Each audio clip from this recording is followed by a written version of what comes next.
And so I said, Marro Stinger? I hardly know her. Oh.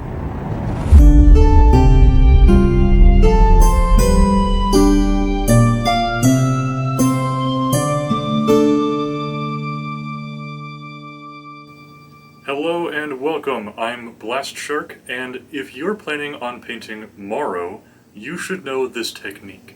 It's extremely easy, and it produces Marro flesh so similar to the classic figures that I'm almost certain that this is how they were painted originally.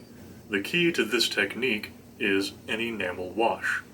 And by the end of this guide, if you're still not convinced to use an oil-based paint, I'll also teach you how I've found is best to replicate this effect using just acrylic paints. Here's what you'll need. For brush paints, Brain Matter Beige, Demonic Yellow, and Skeleton Bone, all from the Army Painter, and Dark Rust deposits from AK Interactive as your enamel wash. Spray cans you'll need are a primer of your choice, gloss varnish, and another varnish of your preferred finish. Additional supplies include cotton swabs and white spirit, also known as odorless thinner or mineral spirits, and of course your normal painting paraphernalia like brushes and palettes. To start, we need our Marro flesh to be a pale yellow bone color, which we'll create by mixing the Army Painter products I mentioned earlier. The ratio you want is roughly 5 parts Brain Matter Beige, 1 part Demonic Yellow, and 1 part Skeleton Bone. When you're mixing this paint, remember that there is variance within classic Heroscape paint jobs, so there's a range of mixes that will look correct. Because this is a bright color, it will probably take a few layers to achieve good coverage. Using a bright primer will help with this. I'm using Bristolium Flat Gray as my primer because it's what I had on hand and I find that it works pretty well. After painting this pale yellow all over the flesh, I recommend painting any equipment your Marro are holding. For these drones, I used Dungeon Gray for the staves and Metallic Silver for the blades. Now we're about ready to use the enamel wash, but first we need to coat the miniature with gloss varnish. This will help the wash flow, and it will also protect the acrylic paint we just applied from breaking down in the solvent used in the wash. I find that 2 to 3 light varnish coats work best for this protective layer. After the varnish is dried, take your enamel wash and, using a cheap brush, slap it all over the Marro flesh. I'm dampening my brush with my mineral spirit, then loading it with paint from the cap of my wash. It's okay to get the wash over non-flesh parts because we'll be going back over with more thinner later on to clean a good portion of this wash off. About 15 to 30 minutes after applying your enamel wash, take a cotton swab dampened with white spirit and tap it all over the highest edges of your model. This does 2 important things. It soaks up some of the excess wash, and it introduces more solvent, which allows the remaining paint to flow better into the recessed details.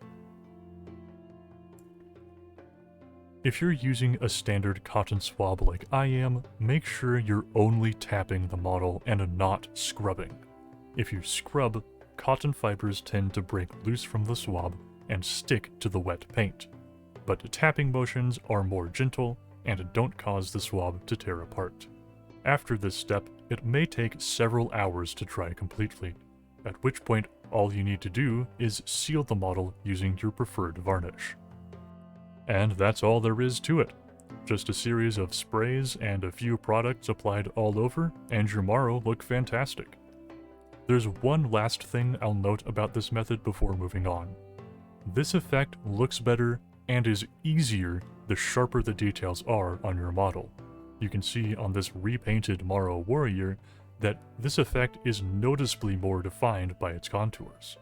These drones are 3D prints of laser-scanned figures, and the laser scanning means that all of the details are somewhat shallower than they are on the originals. Luckily, some members of the Heroscape community are using 3D modeling software to enhance these laser-scanned files, and you can already find Marro drones on Thingiverse.com with more refined features than the ones I have.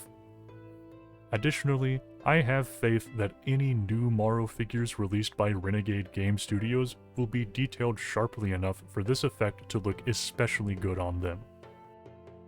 If you want to consider another technique before buying oil paint, here's a basic guide to how I make Marro flesh using acrylic paints, which are much more commonly used for miniature painting.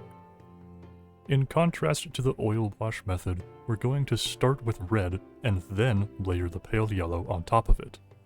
There are many ways to establish this red base, and the way I've chosen is with a black primer, white dry brushing, and speed paints over top, exactly like one of the methods I showed in my previous Heroscape painting guide.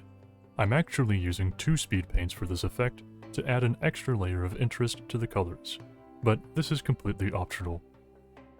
I use Fire Giant Orange on the top half and Slaughter Red on the bottom half, and I make sure to blend these colors well in the middle. After letting the speed paints dry fully, take the mixture of 5 parts Brain Matter Beige, 1 part Demonic Yellow, and 1 part Skeleton Bone, and apply it to the ridges of your models. It's important that this color doesn't pool into the recessed details because those areas are finished, besides any minor touch-ups.